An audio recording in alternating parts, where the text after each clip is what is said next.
when you ask with the pedigree of Justice Kekere Ekun, I had to laugh because it's as if the change of name would suggest a change of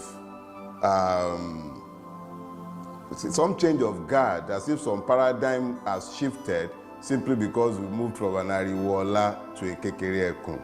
The fact of the matter is that she's a member of the Nigerian Judiciary. She's at the apex right now. She was part and parcel of that Supreme Court each and every time that it had failed the Nigerian people in the last decade plus. She was part and parcel of that Supreme Court when it delivered his Lawan judgment, when it delivered his Akpabio's judgment, when it delivered almost all of the disgusting judgments that have issued forth from the Supreme Court. You said you were reading my book with trepidation, and I'm like, okay, Flora Azinge, a justice, I believe, of the Court of Appeal, sitting at the Tribunal in Kano. Azinge came out publicly to speak of how she was being induced. Attempts were being made to induce herself and members of her panel. That wasn't Dele Farotimi that said that. That is a veritable member of the Judiciary that said that. One thing you cannot take away from retired barrister Dele Farotimi is that he's a man that God has not just only blessed with wisdom, he's a man that God has blessed with sound wisdom. What is wisdom? Wisdom, in my own definition, is the right application of knowledge. It doesn't matter the applicant, the person applying the wisdom. Once a wisdom is wrongly applied, it will be seen as foolishness. God has not just only deposited this wisdom on Dele Farotimi, he is also making very, very good use of it. I love him because he's a man that holds the sword of the hammer of truth and he hit it when necessary without being biased. He's a man that is not tribalistic. I want to show you his interview where he exposed the new CJN of Nigeria, our judicial system, INEC, how judges are, suddenly, almost all of them are becoming billionaires just for sitting on election tribunal cases. This interview is deep. Dele Farotimi is worth hearing, and also how he has vowed that if our electoral system is reformed and if we still have a country, he's going to throw his weight so strongly, solidly behind Peter Obi 2027 if he chooses to run. Please join me as we watch this interview together. Please don't forget to like this video and please share until all Nigeria see this video. Thanks and God bless you. To have referred to Justice Kekere Ekun in the manner in which you have referred to her, our person has been. No, you've made reference. Listen, my brother. Listen, my brother. Persons make up systems, but essentially, this is not about persons. I don't have a personal experience of Justice Kekere Ekun, so I cannot speak to a person, but I can speak to the institution that she is heading. And I am saying that the institution she's heading is institutionally incapable of delivering justice because the system has not been set up to deliver justice. I don't know who she is as a person, but I know what she represents. And I am saying that the institution she represents, look, don't listen to me, listen to Ebun Shofunde SAN. Mr. Shofunde was very specific when he said very clearly that the judicial reputation is at an all-time low. That is the head of the body of senior advocates of Nigeria. Not me. I'm even a retired lawyer. I'm not a seasoned lawyer. Don't worry. It actually makes more sense for everybody to believe that I should not be taken seriously since I kukuma come across as a madman. So don't worry about me. Let's listen to the likes of Ebun Shofunde. Let's listen to I forget this justice name, the one that retired from Niger State. In the chambers at his own valedictory service, he was busy indicting the judiciary and excoriating it in the strongest possible term, not something I said. So when I say it, maybe the irreverent manner that I might adopt in delivering the truth without bothering to sugarcoat it might come across as shocking. But I am not saying anything that we all are not aware of. Our judiciary is a reflection of the society that we have managed to build, debased, debauched, completely acculturated to abnormalities. It does not deliver any justice. We are only fooling ourselves. How do you talk about justice in a situation where you spend over 5 years in court, at the High Court, over 5 years before you are even heard? I have cases involving me as a person, personal cases where I had grievances against state agencies and I sued, and I've been in court for like 4 years in one case. My matter has not been heard in 1 day. We've never been called to open our case. And yet, if that is not corrupt, what is more corrupt? Justice delayed is justice denied. Ariwola is still sitting there at his valedictory saying bye-bye, and he's talking about delaying justice. Who causes it? Yeah, there was something you said which came out to me. You said Nigeria, I'm quoting you, Nigeria and its criminal justice system are one of the most violent injustices that I have ever seen coming out of that Supreme Court. Came from a panel on which this particular justice sat twice. I'm talking about Justice Ariwola. But a lot of the encomium has been on him as he bows out. President Tinubu stated that he was selfless, hardworking, and dedicated. Don't you see that your opinion of the CGN or the retired CGN differs from that of the president or some section of the Nigerian public? When agiographers presume to write history, they dress the subject in borrowed gowns, and then sometimes they steal crowns to wear for the subject. These people who are expressing all these opinions of Justice Kayode Ariwola and talking about how selfless he is, how selfless is he when he was appointing his son a judge of the Federal High Court against the clear provision of the Judicial Code of Conduct? How selfless was he when he was appointing his brother auditor of the National Judicial Council? So I'm not going to, like I said, it's not personal. So when they are busy eulogizing him and talking about how selfless he is, let them remember that the history on paper, the facts suggest the exact opposite of what they are saying. But like I said, I have nothing personal against Ariwola as a man. I don't know him. I've never seen him in my life. I've never met him.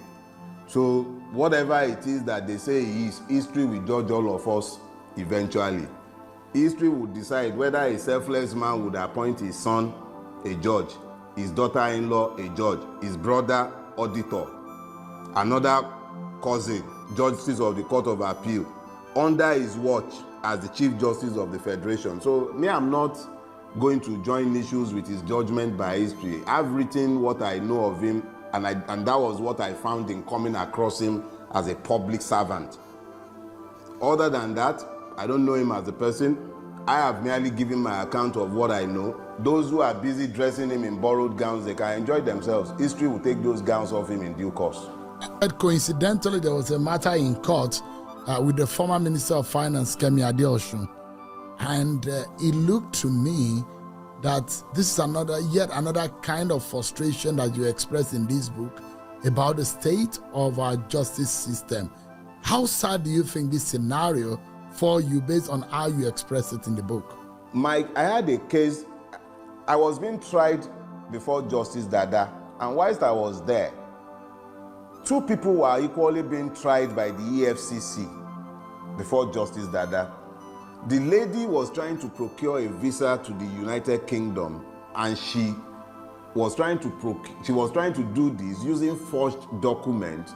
And the second accused, our co-accused, was the one who was more or less like the travel agent who provided the forged document. Whilst I was there, whilst my own case was also going on, this pair were convicted and sentenced to prison. It was the same week that they were sentenced to prison that the Kemi Adeosun story was breaking in the Nigerian press. And I was looking at this, in this same society, where somebody who was trying to escape the madness of Nigeria in a desperation, yes, not condoning criminality, in a desperation, she procured forged documents. The system with the agency of the EFCC, ensured their imprisonment. But Kemi Adeosun, a minister of the Federal Republic of Nigeria, forged their own NYSC paper. What happened to her? Nothing. So for the poor, you have judgment. For the rich, you have impunity. So it's merely, again, like I said, it's not about persons. As you can see, I cannot even remember the name of the victims. They are without names. I just remember that it was another Nigerian, male and a female, and they were victims of the system. The same system that criminalized them, forced them into lives of criminality, was also very effective in ensuring that they were punished. But someone like Kemi Adeosun sat in the office of the Minister for Finance in this country, doing so with forged NYSC papers, and nothing happened to her. There is another story I told in there of a gentleman I went to law school with. He was convicted of a misdemeanor in his undergraduate years in the UK. The Council of Legal Education refused to call him to the bar. I don't know if they've called him to the bar now. But the same Council of Legal Education, the same Nigerian Judicial Council, is sat watching. Who has asked Justice Flora Azinge to name the senior advocate of Nigeria that was attempting to bribe her? Up until today, nobody. So it's painful, but the reality is that Nigeria is not blessed with a justice delivery system. There is none. The sooner we all wake up to the reality and just admit to our problem, the better for all of us. But your position, politically, of course, I saw what happened with Kenneth Okonkwo, who said he no longer speaks for Peter Obi because he doesn't think that he has the grit and the firmness to be able to handle issues. Are you still with Peter Obi? Do you hold similar notion, or what do you make of that kind of situation where he thinks what is going on in the Labour Party needed a firm and a very, very strong handling, but he didn't see that Peter Obi was able to handle that situation the manner in which he did. Are you also disappointed with what is happening in the Labour Party? Let me say this. What is happening in the Labour Party is, for me, the noise next door. I'm not a member of the Labour Party, and I have labored to make this clear before the election, during the election, and after the election. I have not concerned myself with what is happening in the Labour Party. Kenneth joined the Labour Party, so it was his business what was happening there. It's none of my business, and I've not made it my business. I'm not a politician. I am a citizen of a country that is not yet born, a victim of Nigeria looking to have a better country in the future. Peter Obi is a man that I admire a lot. I don't expect him to dictate what should happen in the Labour Party. When did he join them? The Labour Party is a party. It's not, I believe that if it's a party, to an extent, they would have to find a democratic means of resolving their differences. Peter Obi is not in a position to dictate the terms of their settlement to them, and I don't expect him to. Obviously, Kenneth Okonkwo has a different understanding of what Peter Obi's response should have been. He is a politician, just like Peter Obi is a politician. They are the ones who decide what political tactics works for them as politicians. Me, I'm not a politician. As of today, if there were to be a presidential election, Peter Obi is the person I'll still queue behind, because I believe in his capacity to take Nigeria in a non-violent manner to the revolution that I desire. I wish to see Nigeria turn around, and I don't want to see that happening violently. And I believe that Peter Obi has the mass appeal and the capacity to unite this country behind a vision for a better future. That is the basis. As at today, I don't know what he might do tomorrow that might change my mind. I'm a free agent. It might be that tomorrow he decides to align himself with persons that I do not believe I can work with, people that I believe cannot bring anything good to Nigeria. And on account of that, I might decide, okay, hasta la vista, we can't work together. But as of today, barring any dramatic happenstance, I remain solidly behind Peter Obi, and I will continue to support him into 2027 if he's going to run, and if we have managed to reform our electoral system. Because any election without a reformation of our electoral system, I'm not interested. I mean, Kenneth Ogunko went as far as saying, for 2027, Peter Obi, Bola Tinubu, Atiku should move aside. Like, or you are of the opinion that 2027, you are of the opinion that 2027, Peter Obi should realign or go back to the ring and see through his hat and run again for president. That's your opinion, and that's your stand, isn't it? Let me put it this way. Peter Obi did not lose the last election. Peter Obi won the last election. INEC and the Judiciary performed their magic. 2027, there will be no election without a reformation of our electoral system. If the electoral system is not reformed to ensure that beavers and electronic transmission from the polling unit becomes compulsory, I would not even bother to participate in that election, because you can be sure that Tinubu was not in power that ran and snatched and grabbed it.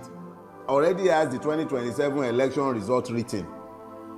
A Tinubu that will be busy appointing weakest man as electoral commissioner, the most violent election rigger in Nigeria today, openly is Wike.